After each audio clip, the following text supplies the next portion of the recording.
this is a great honor for every fan of the Dallas Cowboys. I'm honored to be in the NFL.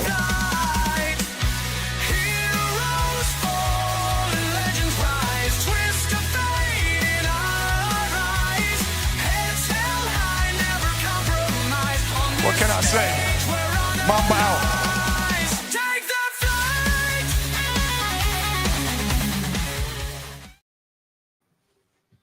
All right, what's happening, everybody? Welcome to the afternoon show presented by ESEN. I'm Chris Gonzalez, joined by Tony Gonzalez and Jay McLovin. How's it going, guys? It's going well. How's y'all's weather out there, man? It's been nice over here, Tony. 59 at night, damn near in the low 80s in the day, light sun. What y'all looking like? It's nice here today, but it was cold this morning. It's like about 64 right now, but it was like 39, 40 degrees this morning. Yeah, that's with the wind chill tomorrow morning. It's supposed to be about 30 here, just in the morning. But supposed to be back up around 60, 65. So it's nice here. It's not right. Like right now, it's perfect. Now it's like 63 and no wind. It's nice outside. But yesterday was nasty out, man. The wind was blowing hard, rainy, cold. Yesterday. Was it not ideal DoorDash conditions? Yesterday was a perfect day to sit in the house and watch football all day. Yeah. Hell yeah. Hell yeah. Hey, I tell you what, though. Hey, look, guys, I know we're all having good days. I know we're all doing well. I just saw this a moment ago, Tony, before it was right after Gonzo hit the live button, so I didn't get a chance to talk to you about it, but there are some people who are having really rough days out there. And Isaiah Rodgers for the Vikings, but he having a hard day with these fans. They got these fans sending this man Twitter. I don't know, Tony, did you catch any of this in the articles? There's been a couple articles I've seen posted about it. I don't know if you saw it. No, I haven't seen it. He said, so Rodgers took a screenshot that was off of his Instagram that showed multiple messages that included the N-word, and another social media a user put on there, in quotations, "You're worse than Hitler," end quote, and separate screenshots. So I guess there's two different screenshots, and the same individual later apologized. I don't know how you say something like call somebody Hitler and apologize. I don't know. Is that weird? That's weird. Like, I don't know what this guy did, but to call somebody Hitler, number one, this dude must have been off his rocker, because if you carry anybody to Hitler, that's so far exaggerated, I can't even take it seriously. But still, I mean, at what point, I mean, athletes or not, I know maybe he did something that pissed somebody off from an athletic standpoint, but at what point is sports becoming, and I've seen this, and look, we've seen the Karens out there, we've seen the people getting in fights in the stands out there, whether it be baseball or football or whatever. But it just seems like, I don't know how you guys feel, but I think these fans get a little too carried away with these athletes. I mean, they're athletes, but it just seems to me like the treatment they're getting. This is just one example, but you see it. I mean, it just blows my mind. Well, a lot of it is if it cracks me up. If an athlete has an opinion, if it's the same as your opinion, they're fantastic. But if it's a different opinion, they're pieces of shit. And why are they even talking? That's what people will say. Why are they even talking?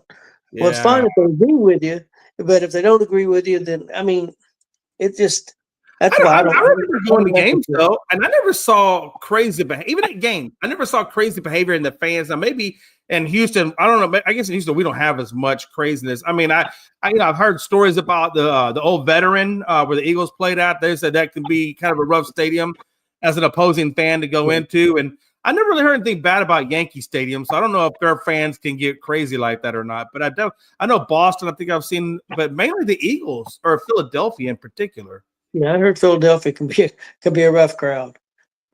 But anyway, what's on topic for today, Bubba? Well, let's jump right into some Major League Baseball. We had a big game 6 last night there in Toronto, and Toronto took care of business, winning 6-2 over Seattle. So, guys, we're going to move into Game 7 tonight. Seattle at Toronto, Game 7.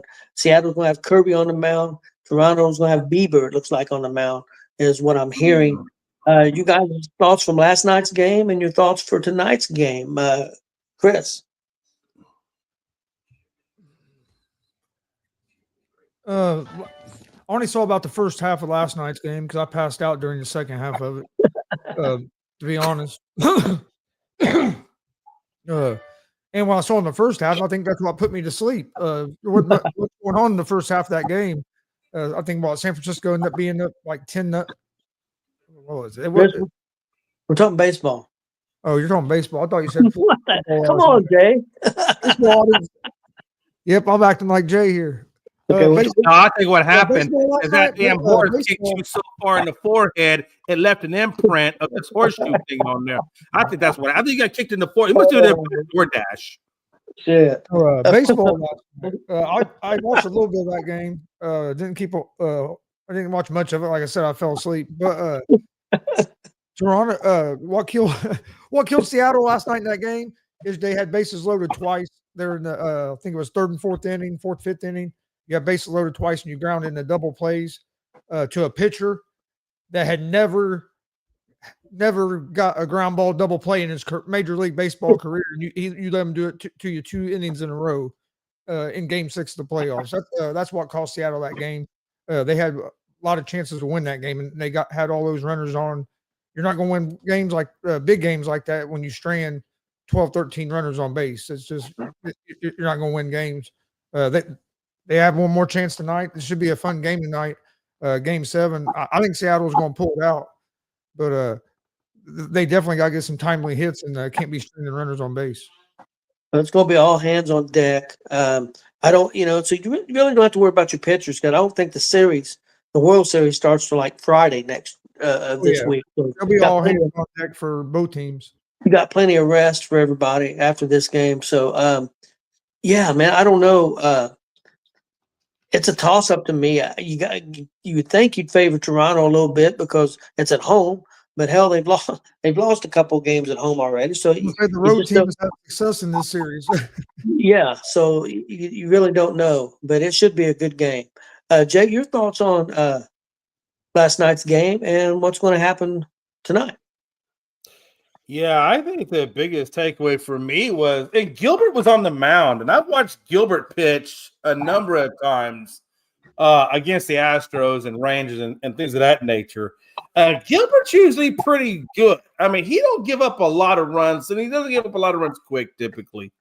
But when I look at this Toronto, and again, I only caught bits and pieces of it too because I did a sleep study last night for the VA, which, by the way, apparently I have sleep apnea. Didn't know that I was not breathing at some points at night. I guess it explains a lot now. But before I get to the sleep apnea, I did watch parts of that game, and Gilbert he gave up like 4 runs, I think, in the first. Well, I think he gave up 2 in the second, 2 in the third, if memory serves correct. But they really got up on him pretty quick, and I think 2 things happened for me that I did see. Number one is Toronto came out aggressive, and Seattle couldn't really back it up initially. And then Seattle hurt themselves by, like Gonzo just pointed out, the 3 turnovers. So, I mean, when you got a team that's coming out and they're aggressive, I mean, if you look at Toronto, there was only 2 batters that didn't get on base, that didn't get a hit. Everybody in that lineup got a hit except for Springer. I think went 0 for 4. And I forget the other guy, but there was only 2 batters. I mean, everybody at that plate, was getting on base at some levels. That on base percentage for that team as a whole was incredible. And again, when you're coming out hot, and then you got a team that's committing 3 errors, it's hard. It's hard to get out of that rut. And I think that's kind of what did Seattle in last night. As far as tonight, who did you say was on the mound? You said Bieber for Toronto, and then Kirby for the. Yeah, I'm not a big Bieber fan. I do like. I think Kirby is a very good pitcher. So, correct me if I'm wrong. It's still in Toronto, correct? Yes. Yeah, because Toronto had home field advantage.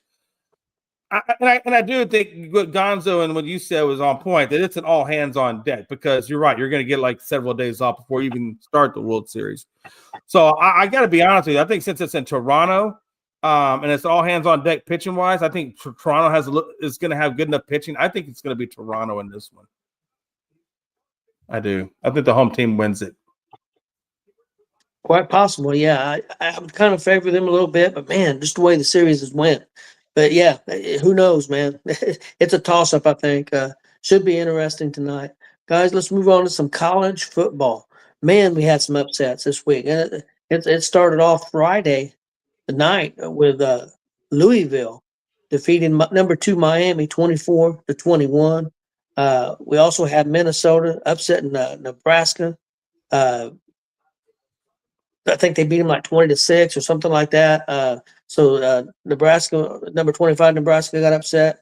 Also, we had number 17 Vandy defeating number, I think it was 10 LSU 31-24. Number 3 IU defeated Michigan State 38-13.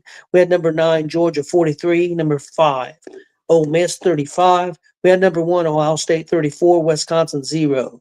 We had unranked UAB defeating number 22 Memphis 31-24. I watched a lot of that game. That was pretty good. Also seen some of this one. Unranked Arizona State 26 and number 7 Texas Tech 22. So Texas Tech falls. Number 4 Texas A&M 45. Arkansas 42. This was a crazy game. Number 8 Oregon 56. Rutgers 10. Number 21 Texas won in overtime over Kentucky 16-13. Number 6 Alabama 37 and Tennessee, who I believe was 11, 20. And then we had number 13 Notre Dame 34 and number 20 USC. Excuse me, Notre Dame 34 and number 20 USC 24. So some interesting games, guys. Your thoughts on this Louisville 24-21 victory over Miami? The big thing was, no, Chris said on Friday that Carson Beck was the favorite for the Heisman. I don't think so anymore. No touchdowns, 4 interceptions in this game. Louisville rushed the ball pretty well for 119 yards. It was kind of a shock to me. I was pretty surprised. Chris, your thoughts on this game? The score of this game was actually closer than what this game really was. If you watch this game Friday night, Miami got some of those points there in basically garbage time there towards the end. But yeah, Louisville controlled most of that game. Beck looked terrible Friday night. Everything was high. I don't know if there was a wind or what was affecting him, but something was affecting him. But everything, he was selling everything high all night in that game. But yeah, Miami didn't look good at all. I thought Miami was a little overranked. I didn't believe Miami was number 2. I don't think they're top 5 myself, but no. Louisville, that coach at Louisville, he's known for winning them kind of games too. He won those kind of games when he was at Purdue as a coach. He ain't ever been at a program where he's had maybe the talent to sustain it like a top program, but he's been good at winning games against teams that have been ranked top 10. But yeah, that Louisville quarterback played a pretty good game as well. But yeah, Miami just wasn't impressive at all. And yeah, Beck, like you said, definitely hurt his chances at the Heisman. Especially the way the other 2 quarterback candidates performed over the weekend, which we'll talk about. Yeah, I've got them games down to talk about. Jay, your thoughts? Yeah, real quick. On this specific game, I definitely agree with you. Carson Beck, you got to imagine he's not in the Heisman right now. It doesn't mean he can't climb back in, maybe, if they depend on how well they finish out the year. But with the way he played last night and the fact that they lost to correct me if I'm wrong, I think it was Louisville's not ranked, right? They're an unranked team, right? No, yeah. So you lose to your first loss comes to an unranked team. You know, so I got to imagine it definitely hurt his Heisman's. I don't know if he's completely out of it, but he definitely took a hit last night. There's no doubt about it that he took a hit. Marvin the Martian. Man, we talk sports, Marvin. We talk sports, man. I'm sorry. Hey, if you're looking for a Geek Gauntlet, that's a different night, Bubba. But no. Hey, but seriously though, you gotta think. I agree with you, Chris. I think Miami is definitely and Texas. I put Texas in there too. They were overhyped or put in the wrong spot in the rankings, I believe. You know. But no, Louisville. Yeah, Miami took, and I think Miami's ranked what, number 9? I think they fell to 9, correct? I thought it was a little higher than that. Was it? Were they higher? They might be higher. I thought it was a little bit. I thought maybe 8 or 7, but I don't remember, to be honest with you. Yeah, I didn't think Miami looked good at all. I watched some of that game in the second half. Guys, let's move on to the next game I've got on the list. It's number 3, IU defeated Michigan State 38-13. IU had 464 total yards, 132 yards rushing, give up no sacks. The quarterback was 24-28 for 382 yards and 4 touchdowns. Michigan State had 367 total yards, only 74 rushing, and was sacked 4 times. So IU pretty much dominated this game. Looked pretty good for the most part. Chris, your thoughts? Yeah, no, IU looked good. I think the quarterback only threw 3 incomplete passes. I think the whole game, three or 4. 4. Yeah, they look good. Offense is consistently scoring points like they have been, and then the defense playing tough. Michigan State offense can move the ball. First, Michigan State scored some points there in the first half, but after that, IU basically shut them down after that first half. Yeah, IU done what they should do. Hell, they've won almost every game by I think every game but one by 10 or plus points. Yes. As well. So they got a big game next week against UCLA. But yeah, we just got to keep doing what we're doing, and we should get a chance to play Ohio State in the big championship game. Yep, IU moved up to number 2 in the rankings after this week. Jay, your thoughts on IU, Michigan State? Yeah, I said this earlier. I think that IU is. I think IU and Kansas City Chiefs made it an agreement with their independent ref bodies. No, I'm kidding.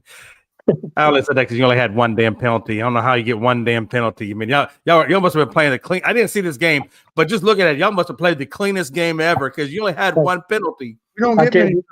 They're disciplined, man. They did have one game where they did have like 8 or 9 penalties, but most of the season this year, I don't know if they average more than three penalties a game. That's pretty incredible to only have 1 penalty. That's incredible. Yeah. You don't see that very often. That's a stat you don't hardly ever see. Yeah, they're very disciplined. But no, you guys, IU, man, I mean, you guys are looking good, man. You crushed them in every damn offensive category that you could have. You crushed them. Running, crushed. 130-something yards, but I think 80-something or 70-something, whatever it was. I mean, just crushed them, right? Oh, is that an arch? Yes, it is. You got something to say, Marvin? That's kidding. You gonna start some shit already? I'm ready, man. I got my human resources hat on. Let's go. They did move Miami to 9 in the latest. Yeah, they're 9, right? 9. Okay. Yeah. But no, I mean, IU, man, you guys, wow. I gotta start putting some respect on Cignetti and company, man. You guys are doing good. And you really don't have, correct me if I'm wrong, when Cignetti first got there, I think you had maybe 2 players on NIL money. And now when you look at y'all's team now in terms of NIL, Cignetti is they've really pumped up that NIL money. Yeah. Which I think that's paid out huge dividends for Indiana. Yeah, but you're getting the players, you're getting the right people. I mean, it's crazy. I still don't think they have any 5-star recruits, though, Jay. I don't think you do.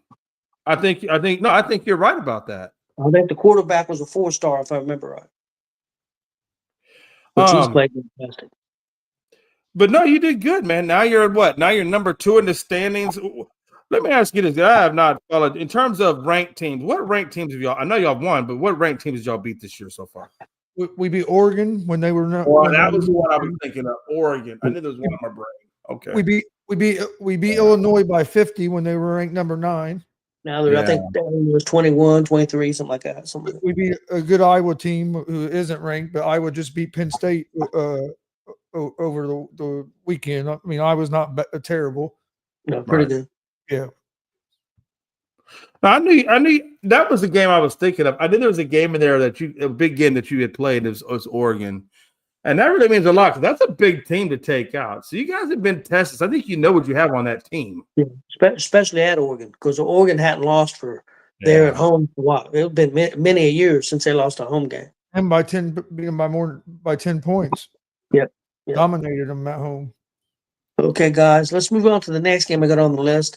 Number 6, Alabama defeated number 11, Tennessee, 37-20. Alabama handled them pretty well. Alabama's looking good. The quarterback's looking outstanding. Their defense is improved. Right now, I think Alabama's the best team in the SEC. We'll see if they can hold on. They've got another 2 or 3 ranked games to play. I know they got LSU coming up pretty soon. But I think Alabama's looking pretty good. Jay, your thoughts? Yeah, Alabama. Now, I did watch a little bit of this game, and I do think that when we're talking about Heisman's, Ty, is it Simpson? Is that his last name? Yeah. Simpson. Yeah, Ty Simpson. Now, that's a guy that I do think is probably going to be in the running for the Heisman, because I think Alabama got off to a slow start, but that team is heated up big time. You know, that team is, and I got to go back and look at your Indiana guy. Who's the quarterback for Indiana? Mendoza. That's right. We talked about that the other day. And I haven't looked at the Heisman numbers yet, but I got to imagine probably Mendoza's got to be there, because what he's done for Indiana, to have Indiana at the number 2 spot, you got to imagine. I mean, I always look at, I know the running backs can be in the Heisman too, but I always look at it's really more of a quarterback award, the Heisman. Not that they can't get it, but it's just so far and in between. And I don't know if there's a running back out there or a cornerback. I know Charles Woodson got it too, but I don't know if there's a cornerback or a running back out there that can unseat a quarterback this year.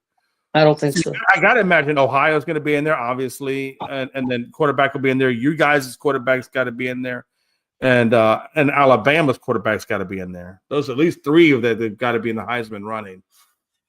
Yeah, I think them 3 are probably the top 3 right now since Beck fell out, because Beck was the favorite. Yeah. You lose to an unranked team. In my mind, that you should not be in the Heisman contention. That should be one of the criteria. I mean, this should be probably multiple criteria, but that should be one of the criteria. Well, if he played well, it'd be different. But no touchdowns and 4 interceptions. Yeah, I think he's done for as far as the Heisman goes. Guys, let's move on to the next game. Number 17, Vanderbilt, 31. Number 10, LSU, 24. Vanderbilt, man, proving that they're for real. This is a team that I still think has a chance that could move up into the playoffs. They could get a spot. Looking pretty good. LSU just has trouble scoring enough points, and their big thing was their defense, and it seems like their defenses fell off some. Chris? Yeah, Vanderbilt's looking good. I honestly think Vanderbilt should be ranked higher than what they are.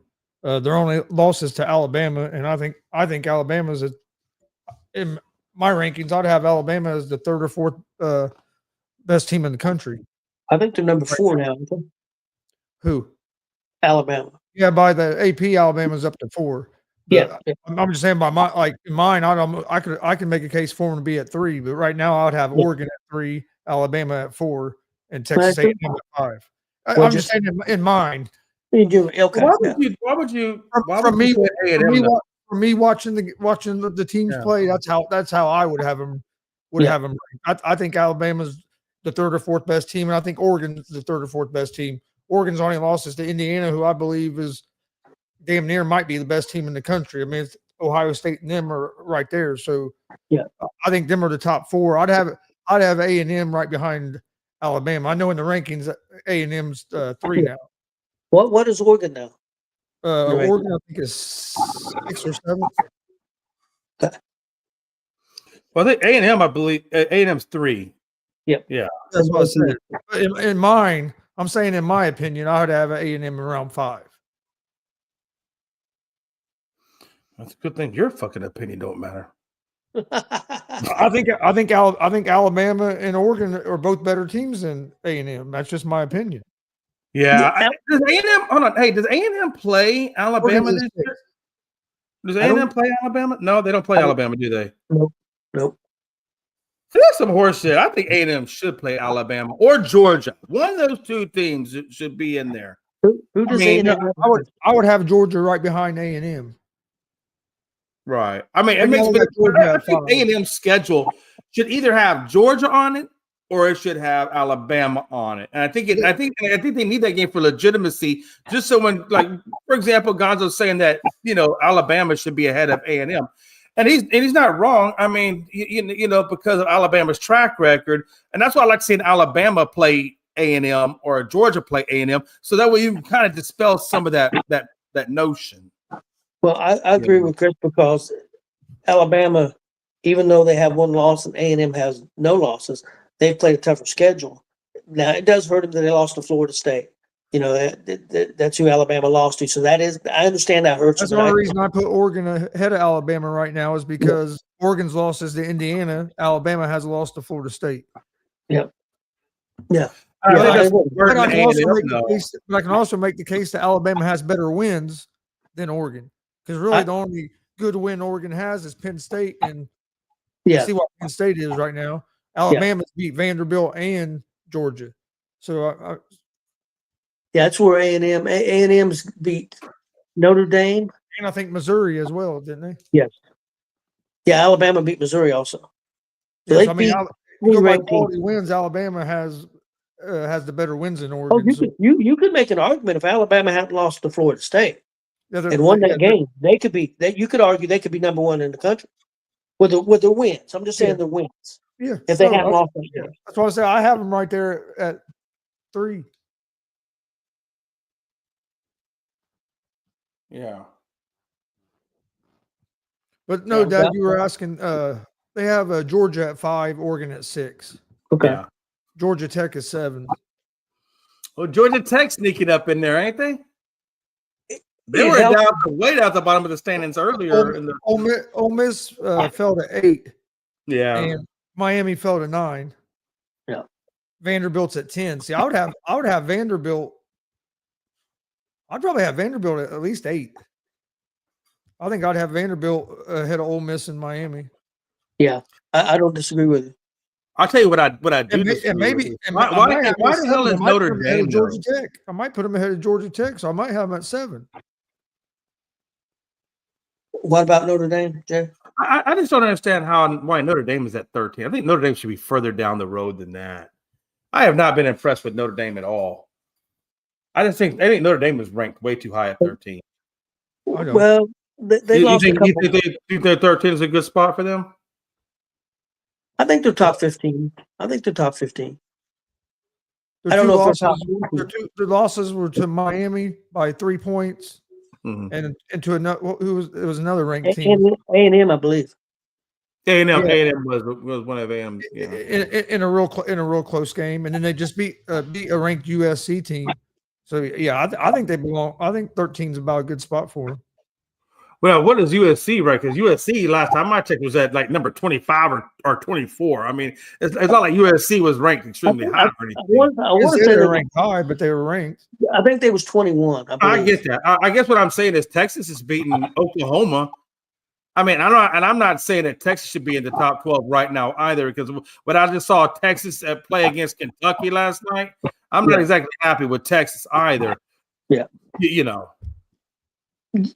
Yeah, I think Notre Dame's solid. I don't know if they're a top 10 team. I think they're maybe a top 15. I think Texas might be a top 15. I don't think Texas is top 10 right now, but they got a chance to prove me wrong. They still got some games to play. Guys, let's move on to Georgia and Ole Miss. Georgia won this game 43. Chris, you get the final score for that because I didn't write down Ole Miss's score. I know it was a close game. Number 9, Georgia 43. Number 5, Ole Miss. Hold on, I can find it. Yeah, it was 43-35. Is that what you're asking? 43-35. Okay. Yeah. A pretty good game. But again, what worried me going into this game was Ole Miss to the defense hang. Georgia had 510 total yards, 221 yards rushing, and that was the difference in the game. Again, Ole Miss is usually a pretty good offensive team, but I've always been worried about their defense. I think it got exposed a little bit. Jay, your thoughts? Yeah, Ole Miss has played a really inconsistent, weird game, and so did Georgia. They just outscored them a little bit more, especially in that second and fourth quarter.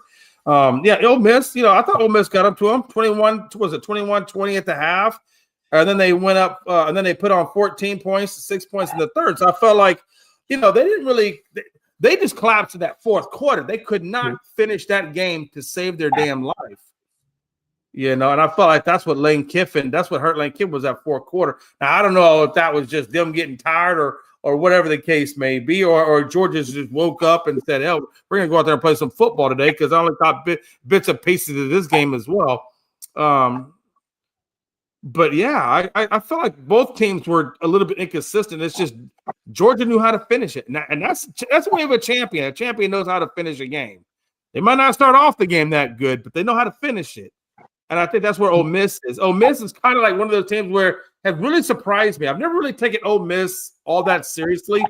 You know, I kind of put Ole Miss there because they've always been down there kind of like the Vanderbilts or whatever. They're just kind of like they're in the middle or lower part of the SEC pack. You know, I've never really seen them really playing highly elite competitive football. But this year they made it up to number 3, but they just couldn't hold on to it. Georgia just had a little bit more in that culture, or that Georgia culture had a little bit more on them, you know? Well, that's the thing.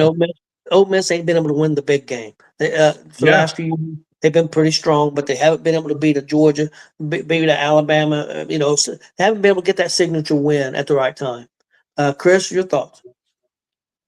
Oh yeah, what cost Ole Miss this game was their run defense. You can't give up 220 yards rushing on the ground, and then because of that, Georgia ran 20 more plays offensively than what Ole Miss did, and had the ball for 15 minutes longer. You're not going to win the football games against good football teams when they have the ball 15 minutes longer and you can run 20 more plays than you. So and that was, to me, that was the difference in the game. Was Ole Miss defense couldn't get off the field, and it was mainly because of Georgia running the ball. I mean, they had 221 yards rushing. Like, it's hard to win games if you give up that many yards rushing. That would certainly make a lot of sense then why they had that fourth quarter letdown then from Ole Miss. Yeah. Because it takes a hell of a lot of energy to stop to stop the run. Oh, yeah. When they're banging on you. Yeah, Ole Miss just can't get that signature win. We'll see if they can come back, but I don't know because again we talked about this Friday. I wasn't sure how the divisions worked. They're not in divisions anymore. It's not split, so just the top 2 teams play each other, and I think Alabama's going to be there, and I don't know about Ole Miss now. Could Georgia get there, and Texas A&M, depending on what their schedule is, it could be an Alabama and Texas A&M in the championship game. So it's going to be interesting. Hey, real quick though, that is real crazy when you think about it though. So Georgia passed the ball 31 times and they ran the ball 49 times, which is because I was wondering, like, why is that time of possession 15 minutes more? What's that time of possession 15 minutes more on their side? And like you said, when you're running the ball 49 times, now that explains a hell of a lot. Yep. Yeah. Okay, guys, let's move on to the next game. Got a couple more games. The last game is the Texas game, and I got to talk to Jay about this because I didn't see it. I mean, I want to know how Texas won this damn game, seeing the stats, but we'll get to that in a minute. Big upset here. Arizona State defeating Texas Tech 26-22. Texas Tech was number 7.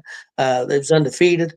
They outgained them total yards, 394 to Arizona's 276.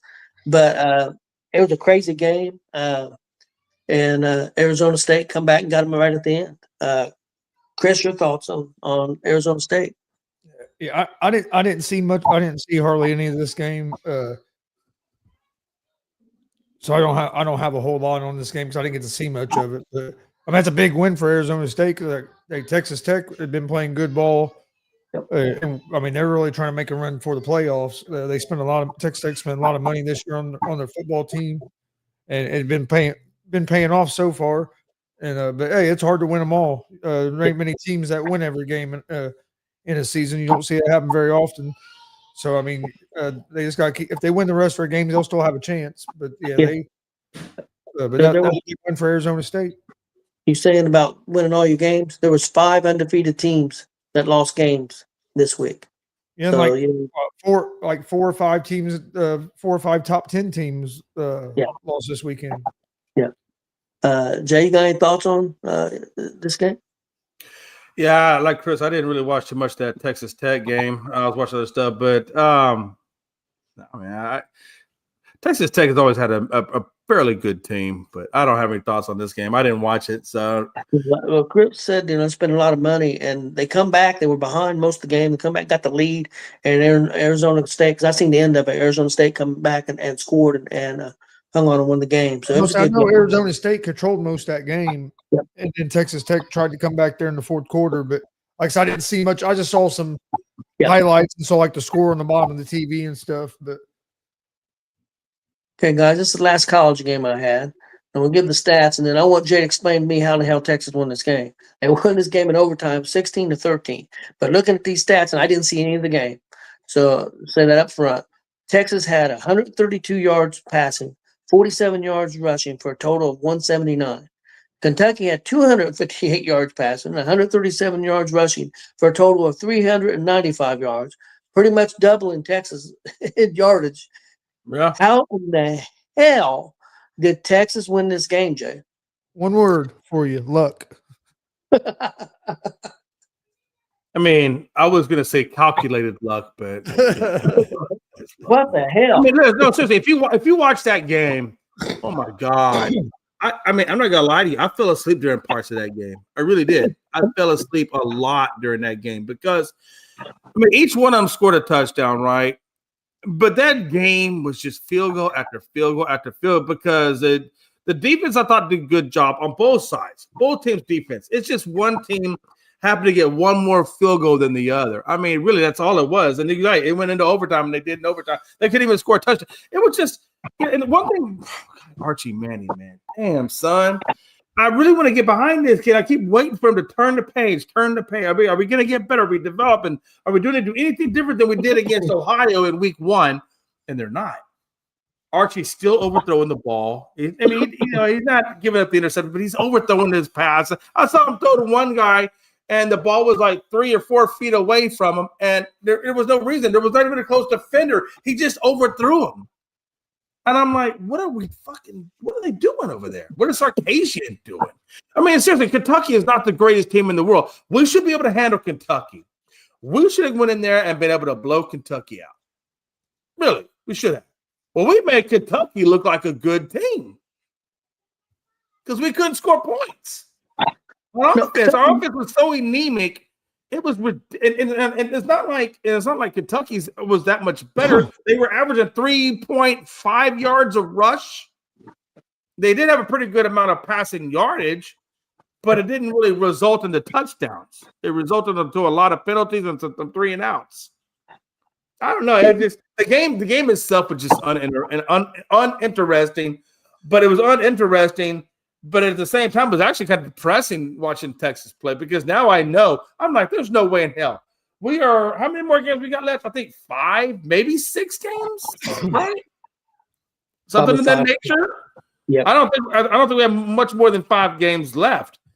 And I got to tell you, if we only 5 games left, we look like the same team that was in week 1. And if I'm Sarkisian, if I'm Texas, that's a problem. It's a problem we haven't seen any sort of development over the course of, the season so far. And I mean, really, in Archie has not developed. The defense has stayed okay, but not great. Our wide receivers are mediocre at best. Wisner is probably our best star and at the running back spot. But play calling, all that, it just looks terrible. Poor execution. Now, the penalties weren't bad. I'll give them that. Turnovers weren't too bad. I'll give them that. I think Kentucky did have 1 interception. So I got to give Texas defense credit. We got an interception off of them. But that's your only highlight outside of a Wisner run against Kentucky? Yeah, that's problems. Yeah, Jay, look at the stats. And I would never say that right now with the current state of play that Texas should be ahead of Notre Dame. No, we're in this spot where we're – as a matter of fact, we played so bad against Kentucky. We were ranked 21 last week. Now this week we're ranked 22. So even though we got to win, we took a step back. Honestly, you win only to take a step back. Honestly, I don't think Texas is a top 25 team right now. Hey, you know what? I can't. Well, I agree with most of everything you're saying. If it wasn't for the Oklahoma win, I would, because I don't like to dismiss that Oklahoma win. But I also say to myself, it's Red River Shootout, and that's the equivalency of a divisional game. So maybe that was just the one week that Texas decided to get up. Well, I think if Texas plays Oklahoma if they play him next week with Oklahoma's quarterback not coming right off that hand surgery, I think Oklahoma beats Texas. Oklahoma, that quarterback looked like a totally different quarterback this week with another week of that hand healed. He was a guy that was favored to win. He was the leader for the Heisman before he got hurt. Like he's been. I'm not here to dispute any of that. Actually, what I think personally is the more that this season goes along, I mean, that Oklahoma game really is irrelevant. I don't care if they win or lose that game. That's not the point. The bigger point for me. No, I'm not. And this is not about. No, this is not. I'm not trying to like deflect anything you just said. I'm saying for my mind, and it's not a bigger point for me personally. The reason why is our bigger point, which is even the biggest point of all, is if Arch hasn't shown any development over 8 damn games or whatever it is we are at now, and we only got 5 games left, how's he going to be any better next year? A whole season of nothing. See, I think so. Chris, it's not even like he's getting better. He's actually getting worse. Yeah, I think some of it's Arch, but I think a lot of it is Texas don't have the talent around them that they thought they did. You can say that. You got to remember, like you just said, your wide receivers. I don't think your wide receivers are getting a lot. I think Wingo's like our best wide receiver. I think losing Amari and Hampton was a lot bigger deal than what people thought it was too, because your running game don't look. Yeah, Wisner's been your offensive line isn't playing like it did last year. Yeah, to me, they were the big things. Yeah, I would totally agree with you. I would totally agree. Matter of fact, I think Wisner had 37 yards on 12 carries and 3.1 yards. And I don't even think he had any receptions. No, he didn't even have any receptions. So that's a level of that was our leading rusher, by the way. Like, you know what I mean? Like, what do you do with that, right? I think Archie, what was Archie? Archie was 132 yards on 27 attempts, 12 completions, 132 yards. And he had -1 yard on 11 carries, which I'm sure most of that was either him scrambling. I don't even think that's a rush. I think that's probably him scrambling, trying to get a yard, and he got -1. So you got a guy. I will give Arch credit. He didn't throw any interceptions. He didn't fumble the ball. So I guess that's a development in itself. But literally against Kentucky, Gonzo, 132 damn yards, -1 rushing, 1 lucky touchdown. What are we doing? What the hell like, you see what I'm saying? This is from week 1 to week 8, week 9, whatever we're in, and there's been 0 development. 0. What the hell? Even Browning probably gonna do better than this shit. You know what I mean? Like, what are we doing? So I can tell you what. So what I'm saying is, long term, Tony, we're not going to go anywhere this year. Let's just get that out of the way. Texas ain't doing it this year. So now that tells me, well, what does next year look like? That's true. We're the same. How to be alive, man. Damn. And this is $6 million son of a bitch on NIL money. All right, guys. Let's move on to some NFL. Yeah, man, I apologize. I didn't mean to dominate that conversation, but that's just how bad it looks, Tony. You got a multi-billion-dollar athlete that's playing like he just stepped out of FCS week 1. That's true. Let's move on to some NFL. I'm gonna give out the scores, and then we'll talk about some games. First game I got up was the Rams all over Jacksonville, 35-17. The Rams are 5-2 now. Jacksonville's 4-3. Philadelphia hung on and beat Minnesota 28-22. Philadelphia's 5-2. Minnesota's 3-3.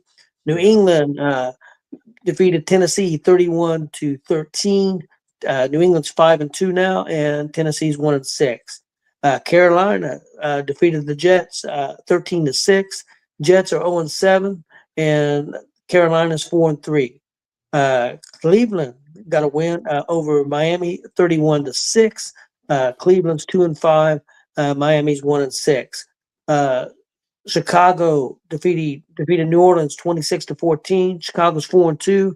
New Orleans 1-6 now. Kansas City looked very good all over the Raiders, 31-0. Kansas City moves to 4-3. The Raiders are 2-5. Colts defeated the Chargers 38-24. Colts are 6-1. Chargers are 4-3. Denver scored 33 points in the fourth quarter and come back and beat the Giants 33-32. Denver's 5-2. The Giants are 2-5. Green Bay defeated Arizona. Arizona blows another one. Green Bay 27, Arizona 23. Green Bay's 4-1-1, and Arizona's 2-5. Dallas all over Washington 44-22. Dallas is 3-3-1, and Washington's 3-4. And the Sunday night game, San Francisco defeated Atlanta 20-10. San Francisco's 5-2, and Atlanta's 3-3.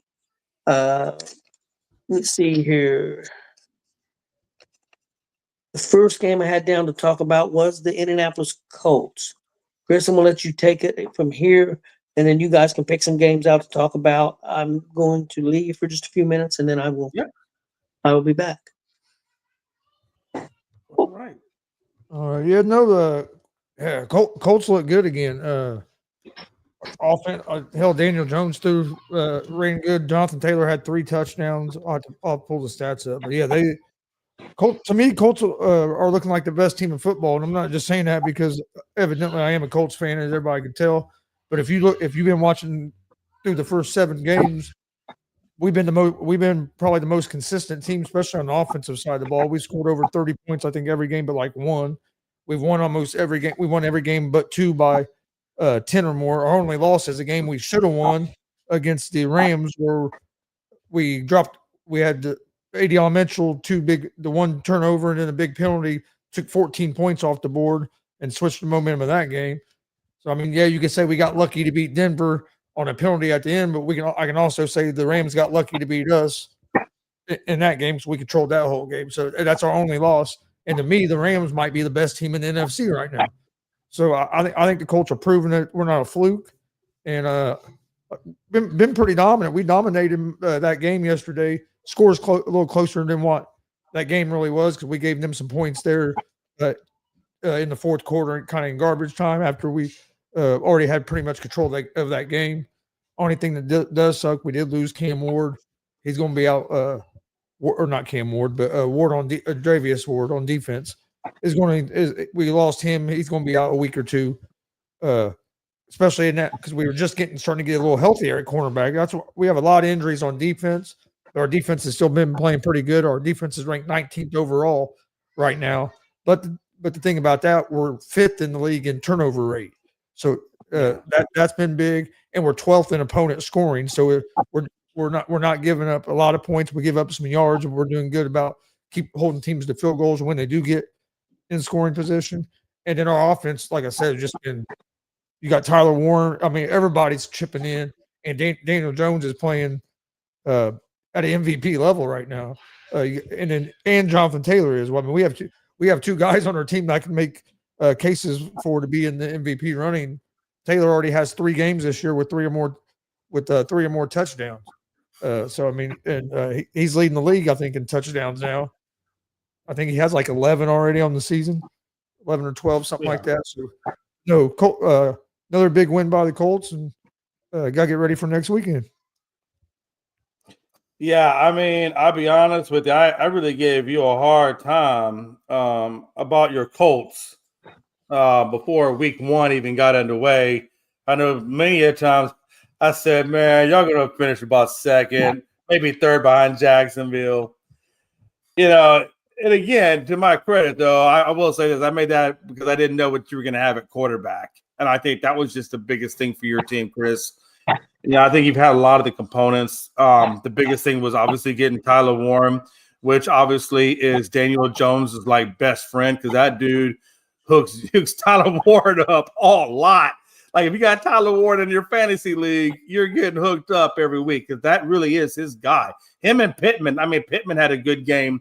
I think he had 58 yards and a touch. So I think it was like worth about 20 fantasy points. So if you had Pittman and you didn't play him, you probably missed out on a good game from him. But man, one thing about the Chargers, I didn't look at their rushing, and I know Amari and Hampton have been out for a while. Do you know? Did they have a good run? I didn't watch bits and pieces of this because it wasn't viewed in my neighborhood. They didn't view this one since I didn't have the package. But how did their rushing look for San Diego? They only got 54 yards rushing against us. Damn, they didn't do shit. Wow, Justin Herbert was their leader with 31 yards. Yeah, they couldn't run the ball at all against us yesterday. And are they? What do they do to get Amarian back? Was that just a short-term injury for them, or was that a major injury? I think he'll be back. I think they said in a couple weeks or something like that. Joe goes on to say that the Colts have made him a believer. He says, Jay, Friday, remember you picked Washington. I did pick Washington. When we get to that game, we'll talk about it. But yeah, man, this Omarion Hampton thing, this run game for them, for the Chargers, you could definitely tell that was a big thing. I think if they like kind of like you were saying something earlier. I can't remember. I done lost that train of thought, but I guess what I'm saying is, like, we don't have a run game, which clearly they don't have a run game. It really made San Diego one-sided. Do you think that really, if they would have had a run game, how likely do you think it would have been for the Colts to still pull off that win? I think we still beat them. You still think you get with that run if them having a run game? Yeah, we faced. I mean, Denver has a run game. When we faced teams that had run games, and we've been all right. I think. Hampton's a good running back, but our run defense has been pretty good for most of the season, and we got a big turnover. That's another thing. Our defense is coming up with some turnovers, but our offense, like, we've punted the least amount in the league. If you look offensively, we rank like top 5 in almost everything offensively. We're averaging 32 points per game. Like, if you score 32 points a game, you're going to win. You're going to win most of your games, especially if you just have a middle of the pack defense. You're going to win most of your games. Yeah, absolutely. And that's the thing too, though. Like, Herbert, yeah, those 2 interceptions that he threw, that's big. Yeah, those are momentum break. He definitely lost some momentum on those interceptions. Yeah. One of them was a tip. One got tipped by a defensive lineman, and it went up in the air and it came down. And he caught and he caught it and ran off with it. The other one was a nice interception by the Colts defender. But yeah, it was, like I said, as a Colts fan, you couldn't ask for too much more. And now I think we go play Tennessee next, which we've already. I think is the Colts' next game is a division game against Tennessee. Wow, you guys. Wow. So I was just looking at first downs and passing first downs. You guys had 14 and they had 19. But then when you go to rushing first downs, you guys had like 9 and they had 4. So you were definitely running the ball well. Did you see Jonathan Taylor's numbers? That's crazy to me. And he had some, I think 40 or 50 receiving yards as well. Like, the dude. Yeah. They just couldn't stop John. That's what that tells me. Number one, they couldn't stop Jonathan Taylor. And number 2, I didn't look at to see how many times he got pressured. Herbert. So he had 3 sacks. It doesn't break it down by pressures. I guess I did look at the defensive side for that. But yeah, he had 3 sacks, 2 interceptions. He's only averaging 7.6 yards a pass. See, we the first time we played Tennessee this year, we beat them 41-20. That was at Tennessee. This time it's in Indianapolis. Yeah. So you're right. So Jonathan Taylor had like a little over, like about 120 yards from scrimmage, but he had 3 damn touchdowns. Yeah. Hey, if you had Jonathan Taylor on your squad, I do. You were large. He's had 3 games already this year with 3+ touchdowns. I think he's the number 1 running back right now in the league, to be honest with you. Yeah, he is. So that's the big thing. You had a great run game, and your defense, played well with 2 interceptions. Our pass game was good too. Yeah. Oh yeah. And again, I really think the biggest thing that happened to your team, the biggest addition, obviously, is Daniel Jones. The second, obviously, was complimenting him with the really good tight end, which has kind of become his security blanket. Let's face it, that's what Tyler Warren. That is his security blanket. That is Travis Kelce and or Gronkowski, whoever you want to put in there, right? I mean, to him. So and he's capitalizing, and they can't stop it. But that's the biggest thing for this Colts organization. You've had the coaching. Now you've got a good facilitator that's not going to have a lot of turnovers, but can get the ball where it needs to go. You got a great running back, good wide receivers, and a good defense, and a good head coach. I mean, I think the second biggest thing that happened outside of Daniel Jones was, and I hate to say it, but unfortunately, Irsay's passing, God rest his soul.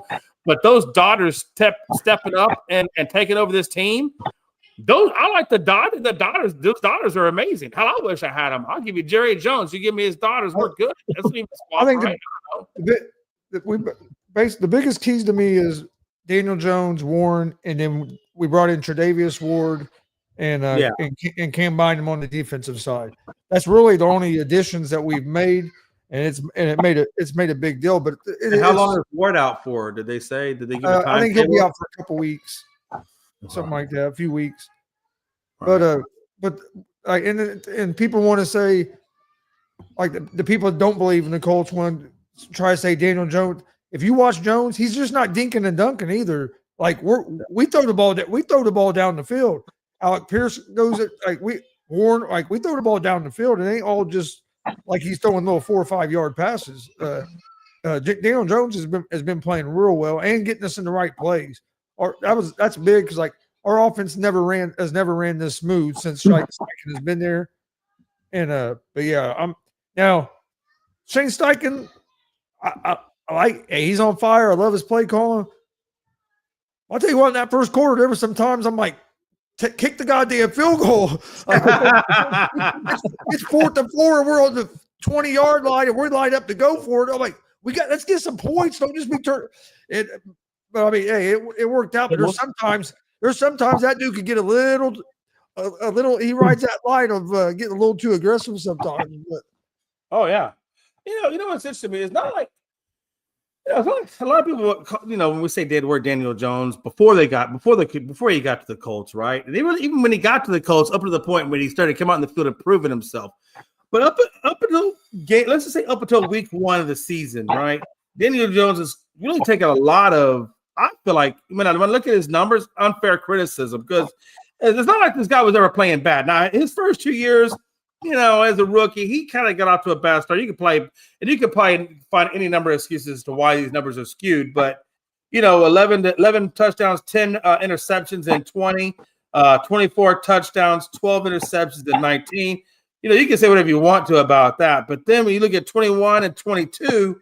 And really, even into 23, no, not in 23. No, 23, that was a bad year. I think that was the year he got hurt. So you really can't use 23. But when you look at 22, he threw 3,200 yards, 15 touchdowns, 5 interceptions. I'll take that. That's a pretty good stat line. It's not elite, but it's a good stat line. I can work with that. You look at 2021, almost 2,500 yards, 10 touchdowns, 7 picks. That's still something I feel like is still – you could work with. And then now he's obviously he's off to the best statistical year. He's only been through 8 games, and he's already at almost 1,800 yards, just 10 yards shy of it. We'll say 18. He's got 1,800. He's got 1,800 yards, 10 touchdowns, 3 interceptions. That's a good stat line. That's a game manager stat line that knows how to manage the ball. And he has another 2 or 3 touchdowns rushing as well. Yeah. I mean, I just think, and I'll take some of the blame for that because I know I've done it too. I think we've kind of given Daniel Jones a little bit more flack than what he should because he has had statistically good years. Yeah. Oh no, I agree. And all these so-called, I'm gonna call them so-called Colts fans because when Daniel Jones was named the starter, there was a big percentage of Colts fans here that was mad. Shane Steichen's an idiot. There's no way Daniel Jones is better than Anthony Richardson. Yeah. The culture treating Anthony Richardson wrong. All this. Every excuse in the world was made for Anthony Richardson. And we all know Daniel Jones can't throw the ball down the field. The culture going to be terrible, going to be worthless. Now you got all these same so-called Colts fans. Now they're all on the bandwagon now. But none of them believed before. I was one one of the few that thought Jones was going to be the starter when we brought him in. And I got laughed at by Jay because I said the Colts was going to win the division over the Houston Texans. I ain't gonna lie. I'm not gonna lie. I was. And that's why I gotta apologize. I ain't got no problems eating crow. I don't. That's why, and I said to you, I was one of those guys that was giving Daniel Jones. I wasn't saying that at you, but no. But there are people out there that are like, and I was one of them. I'll tell you, I didn't give Daniel Jones a lot of credit. I looked at the situation. Maybe it was just a situation he was in with New York, and New York has just kind of been blah for a while. Yeah. But you can say the same thing about the Jets. Look at the Jets. Look how many good quarterbacks have gone on from that organization to have good careers. But when they were the Jets, they look like dog water. And I guess I kind of carried that Jets mentality of how I look at their players over to the Giants, and I kind of attached it to the Giants, right? Man, so, yeah. That's a tough question there. I don't know what defenses are they going up against. I'm assuming that's for fantasy football. No, I think he's just asking if you were in charge of a team and you had to pick between Daniel Jones and Jackson Dart, which one would you pick? Oh man, it's too early to tell on Dart. I would say I'm a Colts fan. I would say probably Dart just because of how young he is. You get the rookie contract and how he's played. Because he showed me a lot yesterday in that game. He made the big mistake. Made that big mistake throwing that interception, but he came right back down, put his team in position to win that game. Right. I mean, it'd be tough because I love Daniel Jones, but I would think you almost have to pick the youth. It's tough because right now a lot of people think the Colts have a chance, and it's still, we still got. I think the Colts are the best team in the NFL right now. A lot of people think the Colts have a chance to maybe make it to the Super Bowl. They, got a shot, and I think you got to give them at least a shot with where they played so far. But you still got a long season ahead. Right now, if Jackson Dart's on that team, I don't know that they would be in that situation. So, but for the future, I also see Jackson Dart because a lot less money. What's it going to? I think Daniel Jones on a 1-year contract. How much is it going to cost to keep Daniel Jones here? Probably overall for the future, probably Jackson Dart. But I'm hoping Jones is here for the next 5 or 6 years. I think we'll end up re-signing Jones, and I'll be real happy about it, especially if he. Like I said, like Dad, I know you weren't here, but I think the Colts are. We definitely, if you don't want to say they're the best team in the NFL, they're definitely been the most consistent team so far. I would say Colts are top 5. They're definitely top 5. Oh, yeah. Like, what I'm saying? Because I don't want to discount the Rams. I don't want to discount. I still don't want to discount the Eagles, even though I know the Eagles are kind of going through a little bit of a tough time right now. I think they're going to rectify that, and I don't want to overlook the Chiefs, the Lions, or the Buffalo Bills. These are all really good teams that you can make a case for. And now the Colts are in that mix too. Now you can make a case for the Colts. I think we just got to see a little bit more into this season because I want to see how and see if there's any injuries that you guys incur or that they incur to really get a good finality on it. But I would say this: I definitely have you top 5, maybe even top 4. Yeah. Well, I agree. We're right there. Top 5 in the AFC. Top 5 in the AFC.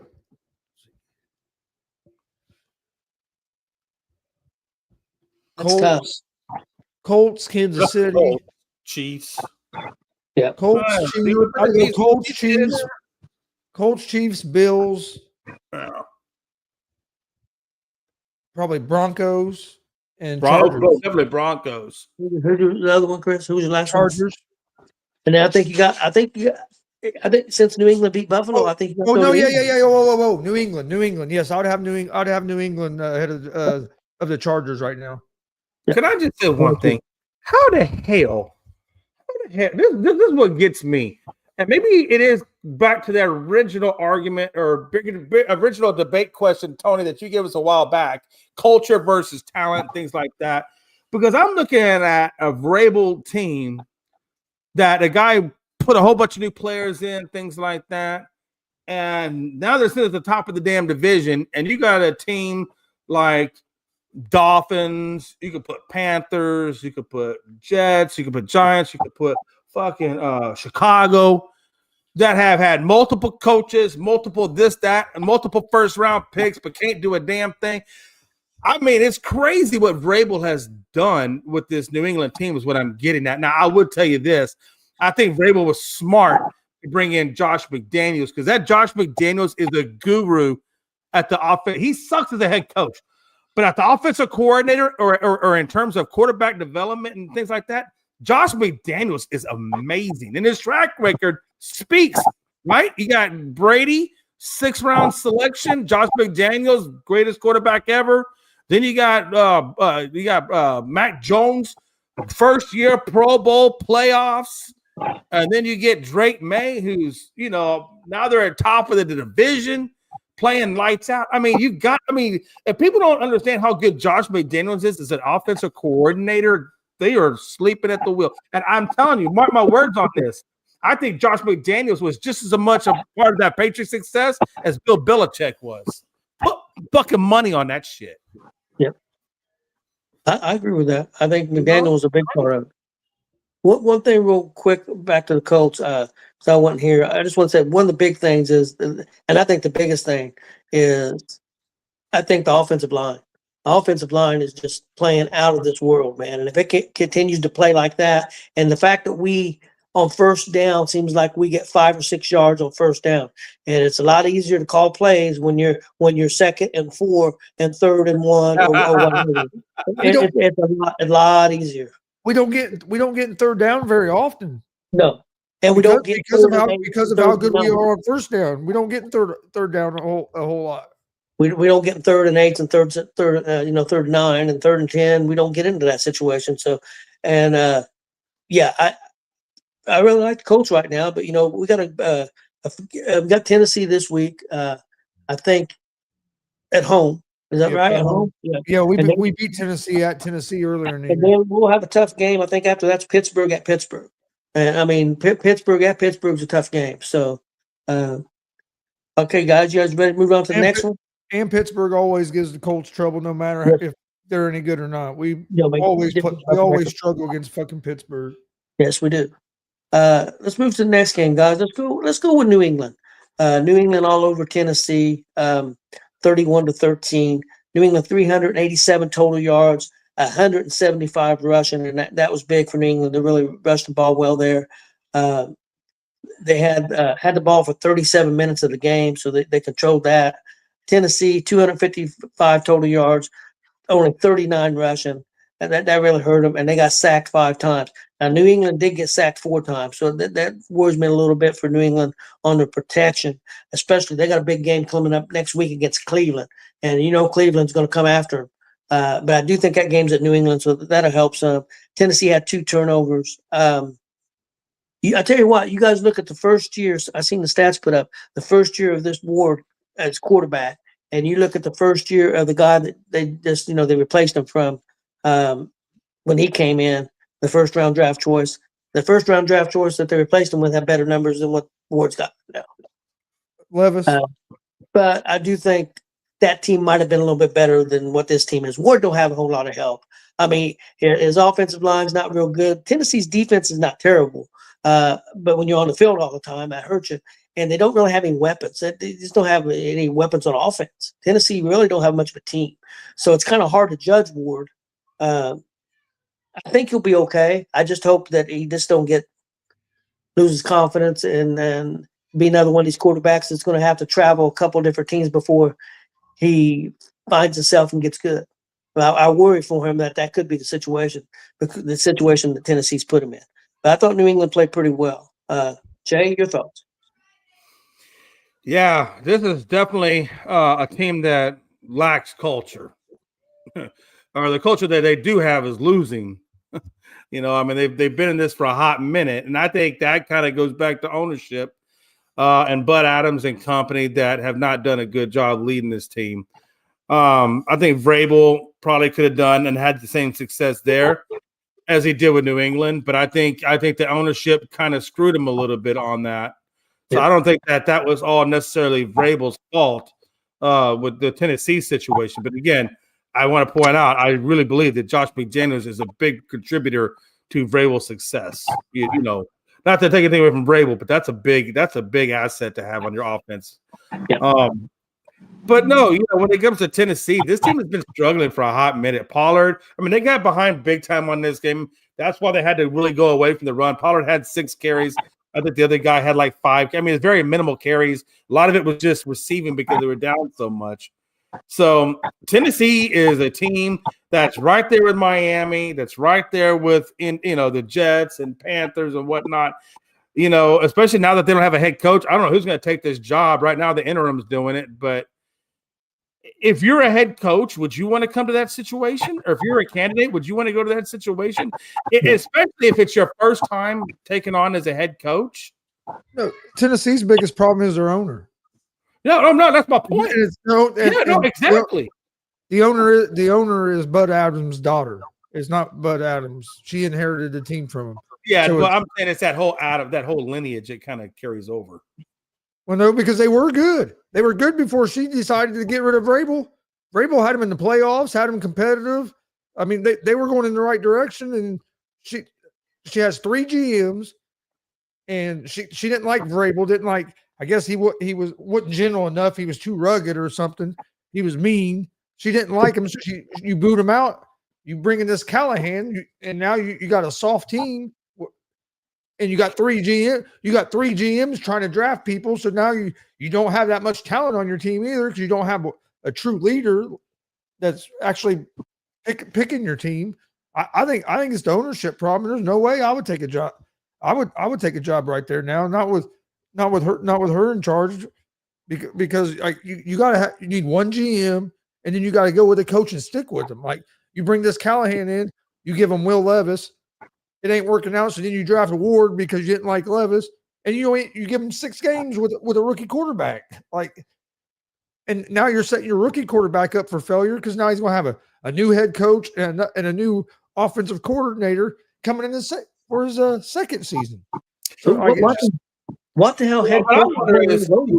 Who was in charge of drafting Levis and Malik Willis? I got to be honest, neither one of those guys have panned out really in the league. I think Malik is now a backup. I don't know what Levis is doing, but I think he's hurt. And he may be. But either way, the point is, was Vrabel the one that drafted Malik? And was he the one that drafted Will Levis? Because neither one of those quarterbacks. Vrabel didn't draft Levis. That happened after they fired Vrabel.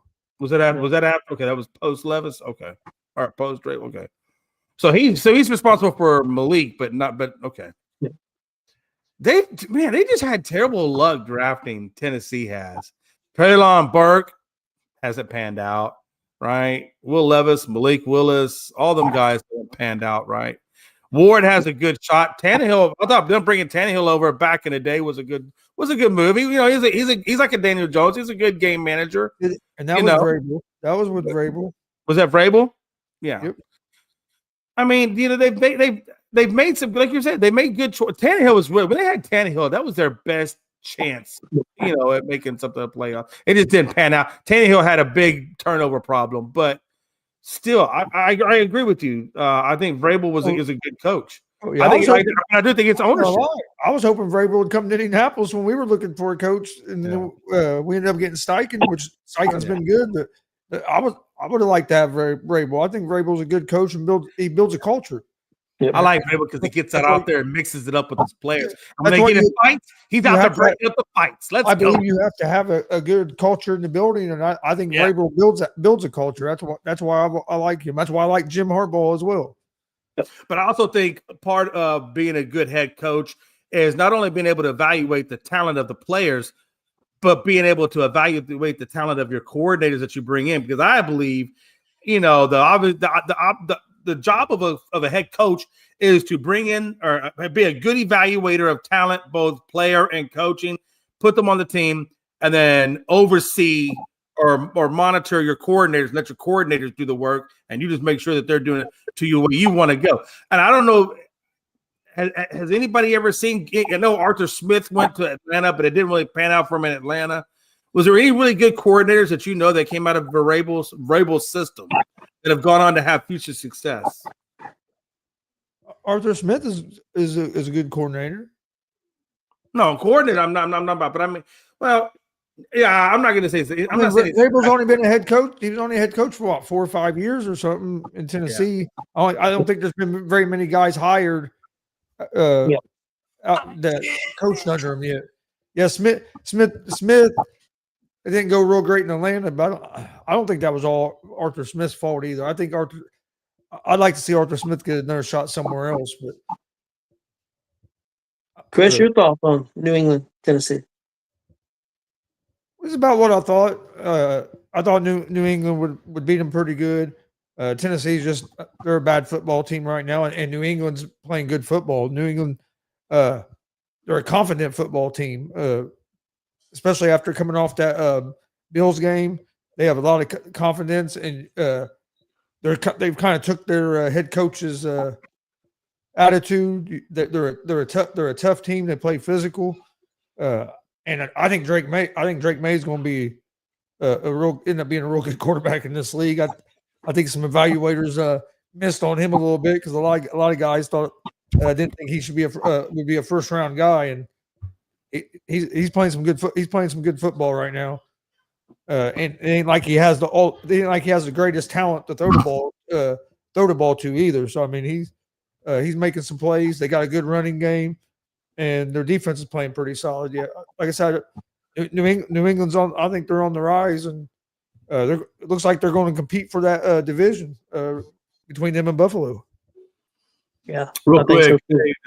So Joe says they should have named them Tennessee Oilers. No, Joe, no. That is 100% Houston. We were an oil town. That's why we were called the Oilers. Tennessee, that's not Tennessee. Tennessee's not. Hey, Oilers. Let me ask you this. Call them Tennessee trailers. You could not kid. If that's the 100% Houston Oilers, why did the Tennessee Titans wear the old Houston Oilers jerseys? Yeah, exactly. No. You know why? I'm gonna tell you why. And this is the one thing I like about Art Modell. I give Art Modell some love. Yes, he moved the Browns and took them to Baltimore and called them the Ravens. But you know what he did do? What made him cool and which I like about him is he let the city keep the name and the colors and all that crap. Bud said, F you, Houston. I'm taking everything. And the colors. And watch this. I'm Bud Adams, right? And Houston, don't think that I didn't see University of Houston wearing our Oiler colors, thinking you could pass it down. You know what? Maybe we do. Maybe you should let us keep that. Son of a bitch. I know. Rest in hell. That pisses a lot of people off every year when Tennessee wears the old Oiler uniforms. Yeah, It pisses a lot of people off. Hey, Jay, this is off topic, but also on topic a little bit. But it has to do with food, but it has to do with Houston Oilers great Earl Campbell. Do you know Earl Campbell makes his own sausage, right? I do. Have you ever had it? I have. No, I almost did, and I didn't get it. I had somebody send it to me in the mail because I had a buddy of mine when I was living out in Georgia. He had it packed up. He was going to dry ice and send it out. I never got that package. So somebody out there has got an Amazon package, not Amazon, but got a UPS package with sausage. I've seen it on Diners, Drive-Ins, and Dives with Guy Fieri, and he went crazy for that sausage. He had Earl Campbell on that. Barbecue is Earl's. That's his thing. Yeah. That's what I heard. He makes some killer sausage. So the man makes his own cattle. He has his own farm. He sources his own meat. I mean, it's good. I mean, he doesn't do it anymore because Earl is pretty much damn near. He don't have a lot of faculties. He's in a wheelchair. He don't do a whole lot. So, but he has people to run it for him now. But no, his stuff is really, really good. Jay, I smoked some ribs. I bet you have smoked some stuff. What? I smoked some ribs a couple weeks ago. My bad. They came out real good. Real good. Wait, you smoke. Wait, hold on. You say you smoke ribs, pork or beef? Pork. I've done. I mean, I can do beef, but these were pork. I gotta tell you, man. I always have a lot of respect when somebody tells me they've smoked beef ribs, because I mean, as a person who smokes a lot of meat, I didn't say smoke, I said smoked. As a person who smokes a lot of meat, I have noticed that pork, and you'll really notice it in pork butt too. Pork gives you a lot of leeway because of the amount of fat content. You know what I'm saying? In terms of your flavor, in terms of your juiciness, the tenderness of the meat, all of that. Pork is a very, very forgiving thing. If you can get that same kind of juicy and tenderness in a beef rib, and I've never been able to do it. I'm working on it. That's one of the things I'm trying to perfect. But if you can do it with beef ribs, man, I tip my hat to you because that's a. But yeah, no. Anyway, I'm sorry. Pork ribs are amazing, though. If you do you make your own rub or do you buy your rub? I've made my own, but these I used the rub that I bought. Okay. I was just curious. I know a lot of people that I deal with, they make their own rubs. I'm not gifted like that. My wife makes our rubs because she's really good at that. I'm not a good. This I forget the name of the company. Dad knows what I'm talking about, but it's real good. So I just been using it here lately. Okay. Guys, let's move on to the next game. Next game I had on the list is Dallas over Washington 44-22. Dallas 409 total yards, 152 yards rushing, got 4 sacks, got to the quarterback. Washington quarterback did get hurt. And that doesn't look real good for them. They had 341 yards total offense, 136 rushing, but they also had 2 turnovers. So, Jay, what'd you see in this game? Yeah, what did I say in that game? I was in sleep study, but I missed because it was right there at my sleep study time. Dude. I was angry. I missed the World Series. I missed the Cowboys. I didn't miss sex. I did get that, but other than that, I missed everything else. But what I did notice because he's on my fantasy team was that, and I did pick the Redskins. Going back to what Joe was saying, that I did. He wanted to make sure that he knew that I knew that I picked the Redskins, and I did pick the Redskins. But what Joe's not understanding is, and I know Joe. Look, I'm a Cowboys fan, and I'm a Cowboys fan, but I gotta keep it real. I always keep it real because I feel like I can't let my fandom overrule my common sense in sports. And when the one thing, and I don't have a lot of common sense, by the way, but I do have a little bit, and then it usually generates towards the sports level. But that's besides the point. The point I'm making is they didn't have Jaden Daniels went down with that hamstring issue. Correct me if I'm wrong, but it was the very first part of the second half, like the first part of that third quarter, if I'm not mistaken. I think so. So there's a lot of, you got to remember, McLaurin wasn't there. Debo Samuels wasn't there. Ertz was still questionable going into that game, so he wasn't 100% healthy. And then Jaden Daniels goes down in the early part of the third quarter. So it's not like you can't. I don't want it to get overlooked that there was a lot more than just the Cowboys got the win, and I'm glad they got the win. But that's skewed a little bit too, because it wasn't like in that second half that Washington had all of their weapons, or even in the first half that they had all of their weapons, right? It was Thornton. His number one target was Zach Ertz, his tight end, and he wasn't even 100% healthy. And then he had a bunch of third and fourth string wide receivers. Okay, it's not like they had the biggest run game coming into this thing. You know what I'm saying, guys? It's a good one for Dallas, but I'm not. And that's another thing too. Now the Eagles are number 1, and I don't know how long Daniels is going to miss, because I know he went in for an MRI, and I haven't seen the results come back from that lately. But I know a hamstring typically is about a month, so that's at least 4 games that he's going to miss. And I know the fact that the Giants aren't exactly playing the best ball. They're playing competitively, but they're not winning. So right now, Dallas, by all intents and imagine, I had them finishing 3rd in the division. That was my original assessment coming into this. I'm looking at Dallas now as a second team finish. I don't think they got enough to get past them, but I think they're going to be a good, solid second place team. I don't think they have enough to get to the wild card. I think the NFC East is going to send the Eagles to the playoffs, and that's it. I think everybody else, or all the wild cards, are going to come from different divisions. Our division, huh? I said, hey, Billy Buzz. Oh, I'm sorry. But yeah, so that's my assessment of that game. It's just great for CeeDee Lamb, by the way. Hey, CD, I see that 121 dime and that touchdown you get. And Pickens, I saw you little 82 yards. But yeah, we got to bring that back down to earth. I think Dallas had a good game, but it wasn't like we were playing a 100% healthy Washington team either. So we kind of took advantage of their injuries, and I think for the most part. Yeah, I don't disagree with that. I still like Dax playing pretty well. Not turning the ball over. I think he's doing well. The running game got back on track. It struggled last week. So, but again, Washington's not real healthy. We'll see what Dallas can do going forward. See if they can get back and try to get into the playoff hunt. Chris, your thoughts? Washington's in trouble if they don't get healthy. Yeah.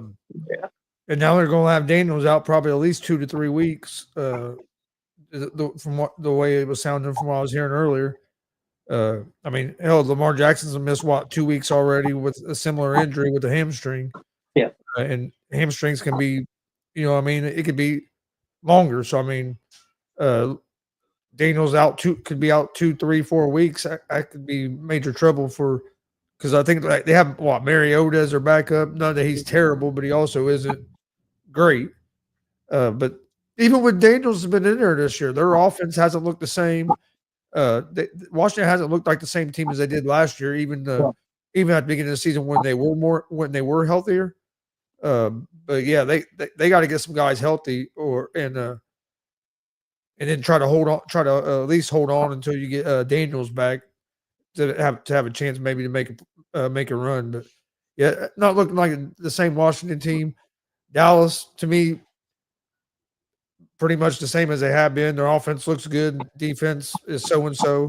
If their defense can make enough stops, they're going to have chances to win games. But their defense can't stop nobody. They're going to be in trouble because Dallas's offense has been. They put up points. But yeah, and yesterday Dallas's defense was able to slow down a offense that wasn't at full strength. We just need to see Dallas do it against offenses that are at full strength. Hey, one thing to note, and I've said this before, I'm going to say it again. Dak Prescott. For everybody that likes to dog on Dak Prescott, which he should be dogged on because his postseason play is garbage. But that dude is like Aaron Judge. Great great regular season. No, seriously, watch this. And I hope Frankie hears me when I say this.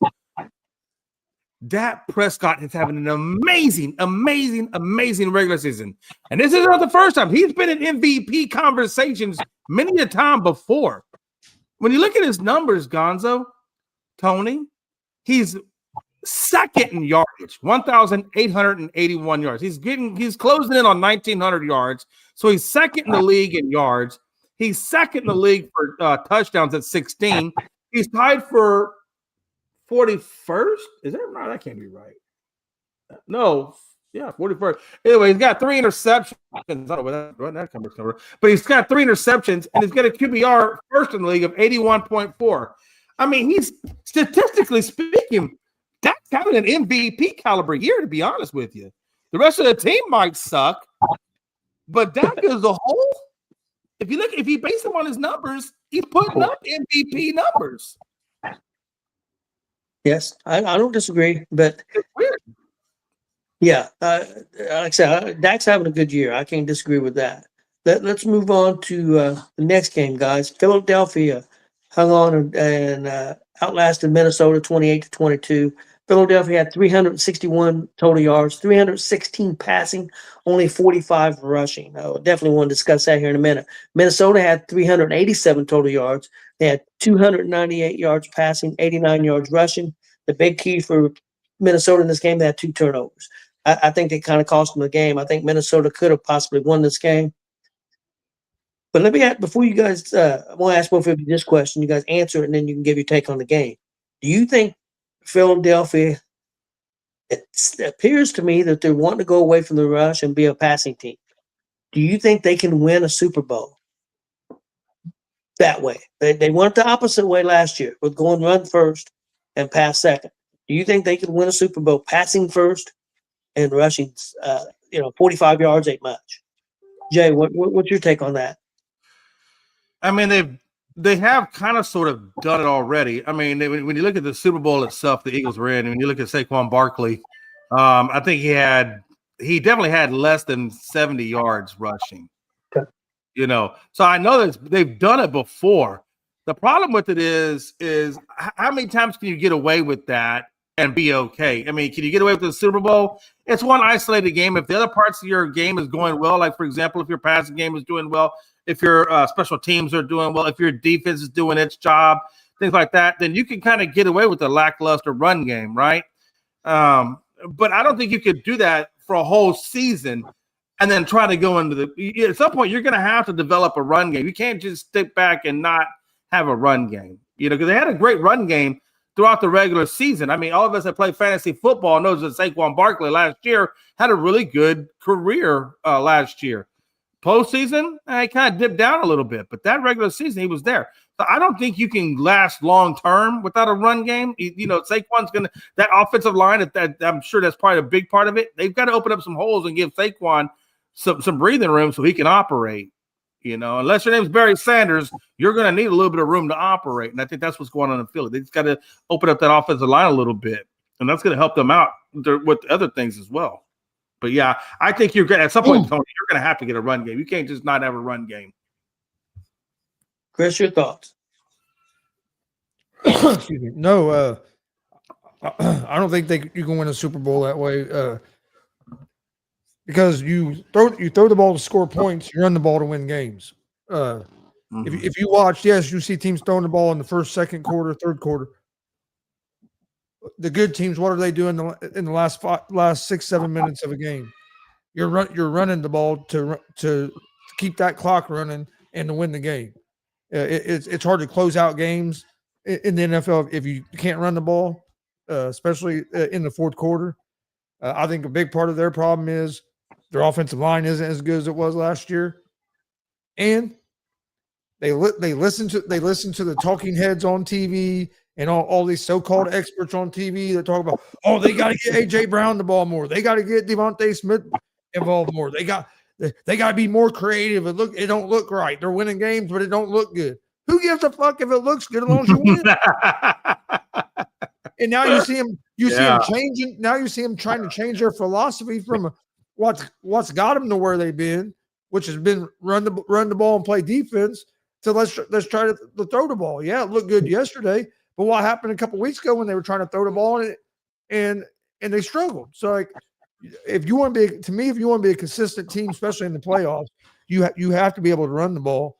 And the Eagles that got to get the offensive line figured out and get Saquon going, or I don't think they're going to go very far in the playoffs. You know what though, Chris? I mean, you remember last year though, it seemed like the Eagles struggled with consistently putting out a good product. They did just enough to get into the playoffs. Of course, once they hit the playoffs, they did great. But the Eagles struggled quite a bit last year. And remember the whole controversy? That was when the controversy of Hurts and A.J. Brown and all that was going on with the wife or whatever was going on with that. And it caused a big, huge dissension in the locker room. And we didn't know if they were ever going to get their locker room squared away, but they ultimately wound up winning the Super Bowl. I mean, they're not out of it. That's why I say I never ruled the Eagles out of it. But, yeah, this is a classic example where, Vikings should have won that game. Yeah, I agree. If the Vikings don't get off to a slow start offensively and then don't throw the 2 interceptions in the first half, because the Vikings outplayed Philadelphia in the second half of that football game. It was the first quarter of that first quarter and a half of that football game that killed Minnesota. I mean, they didn't lose the second half by much though, Chris. They only lost about 2 points. It was like 16-14 in that second half. But I'll tell you this: one thing I should say this. One thing was consistent about the Eagles in that game was they consistently scored 1 touchdown per quarter. And that 28 score reflected. I don't know what it is, but they definitely give you that 1 touchdown. Okay, guys, let's move on to the last game I got. And this was a crazy one.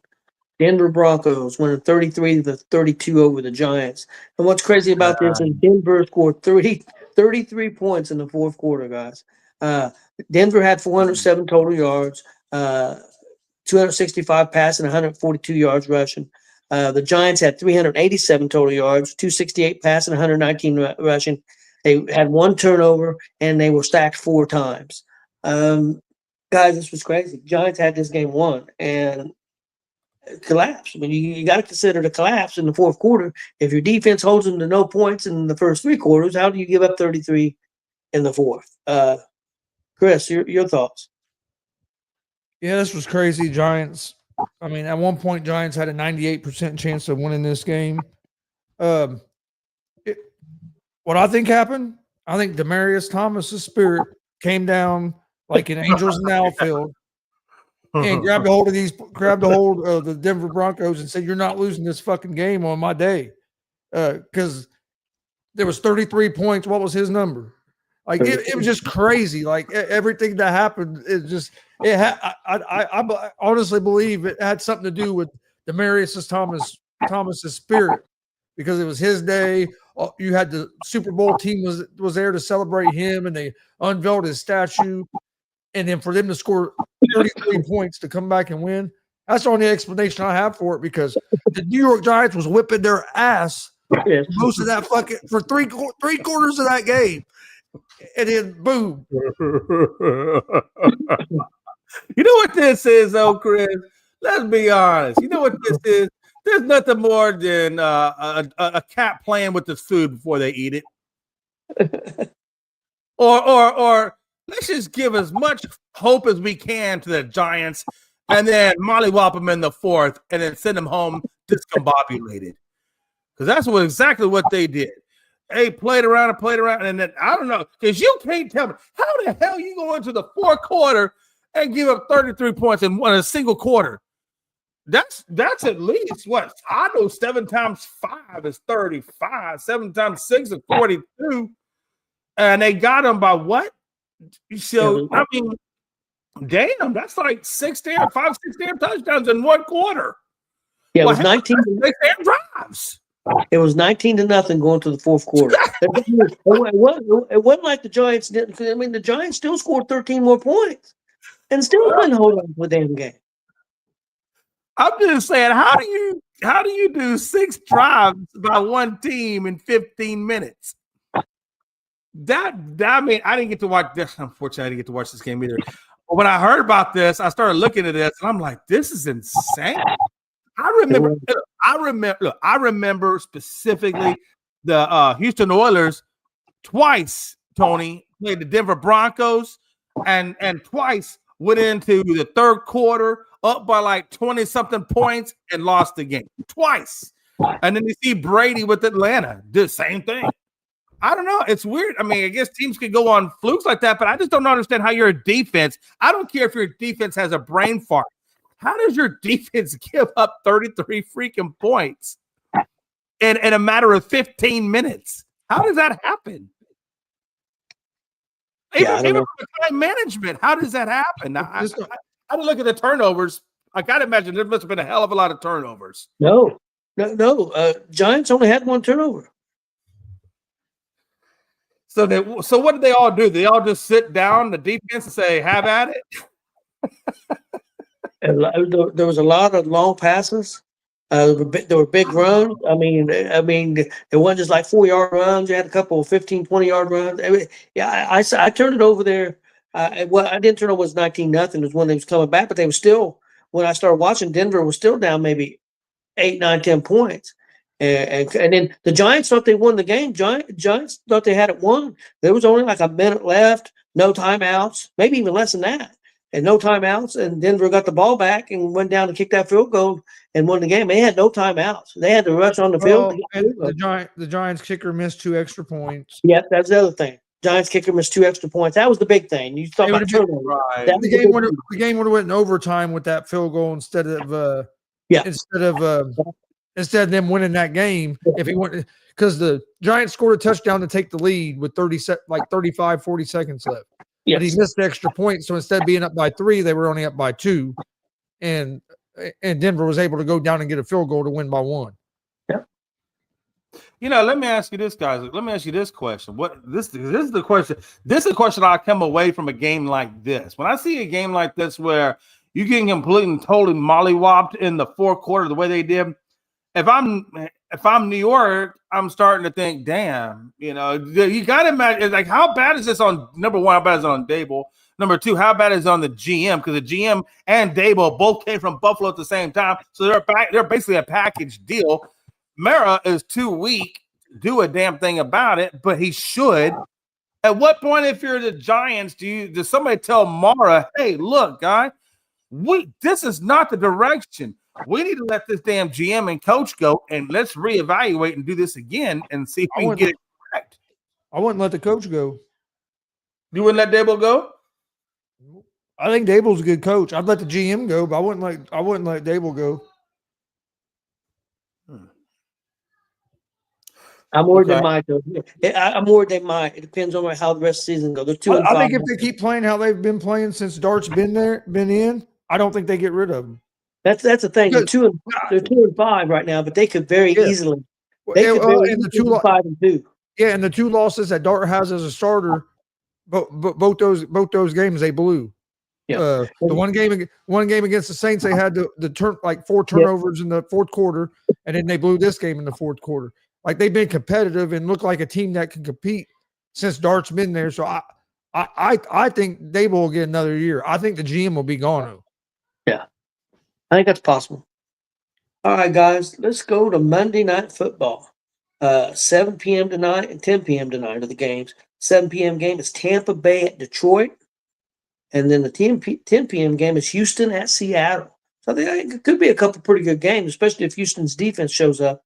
Let's go to the 7 o'clock game first, Tampa Bay at Detroit. And this is a toss-up because Tampa Bay's been playing really well. Detroit's a good team. They're at home. But, man, they didn't play very well last week. This is going to be – I think it's going to be a close game. I'm going Detroit by field goal. Jay, what do you think? Who's Detroit playing again tonight? Tampa Bay.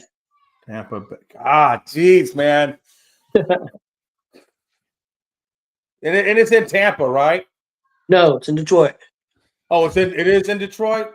It is in Detroit. Oh, man, Hey, so Jay. hard. It starts at 7. Starts at 7. This is hard for me because when I look at something like this, man, I'm gonna go Tampa.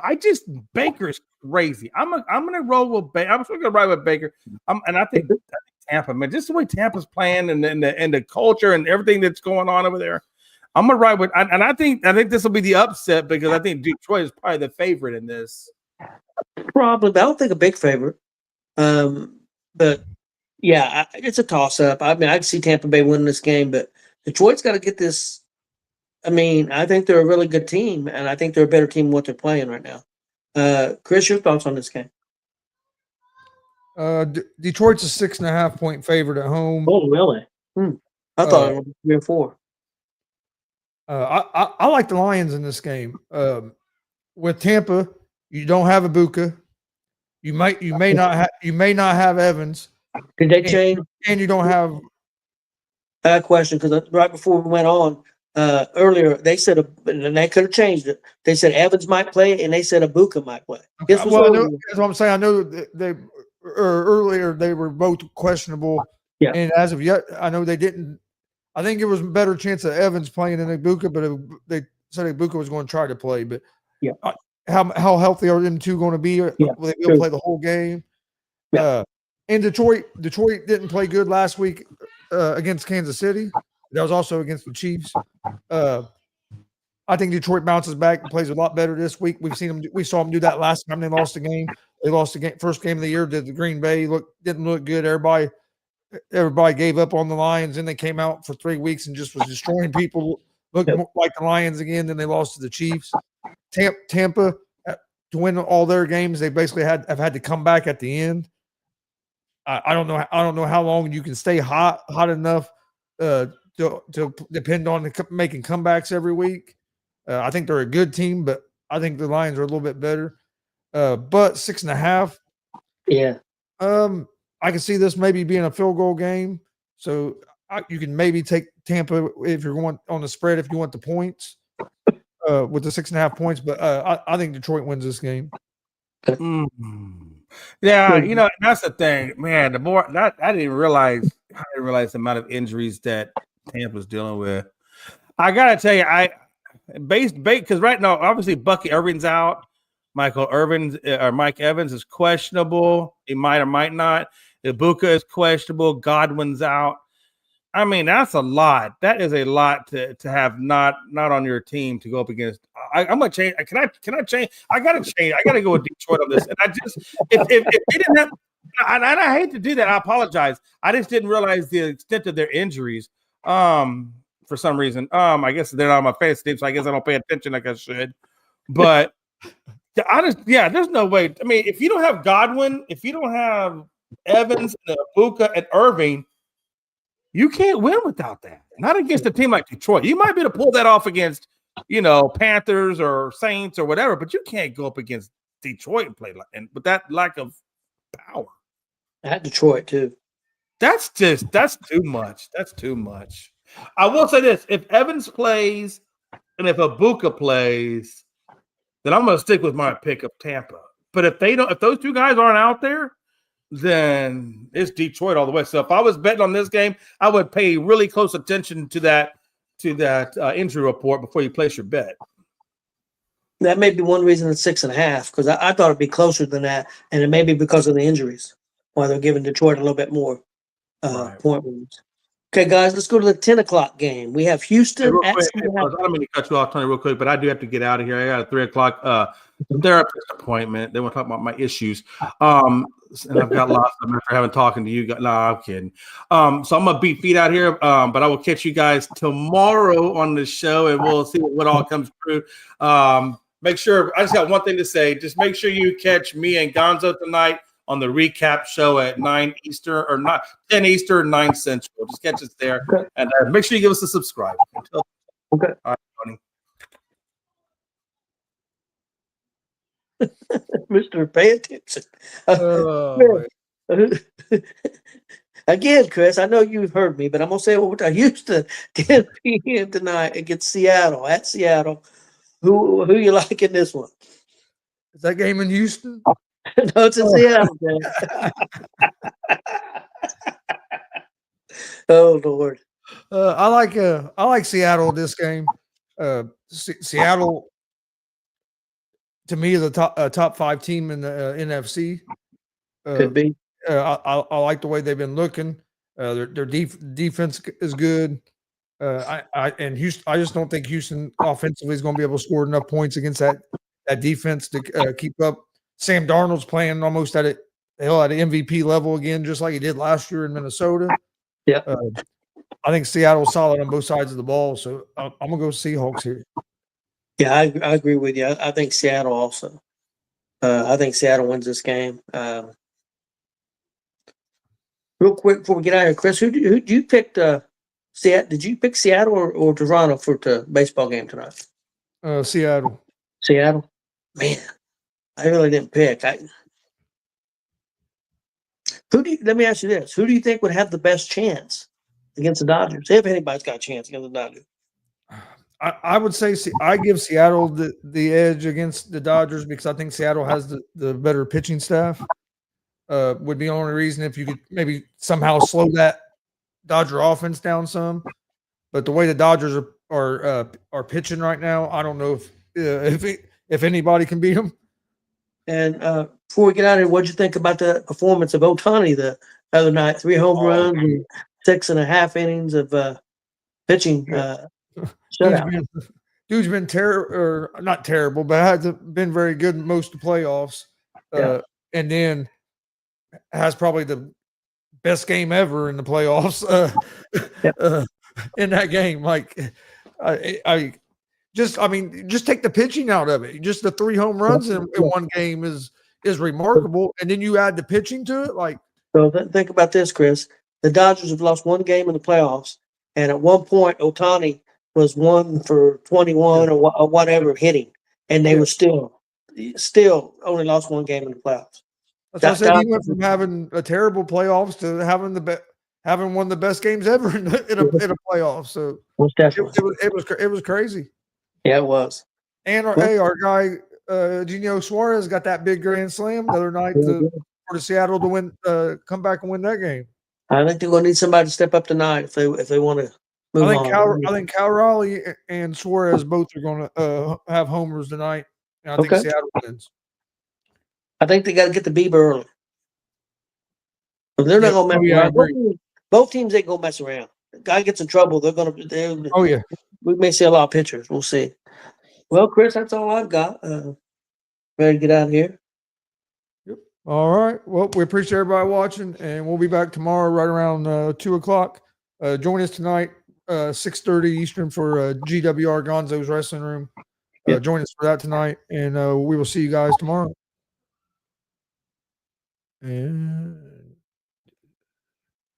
I swear, man, if people would quit messing with these It's different every time.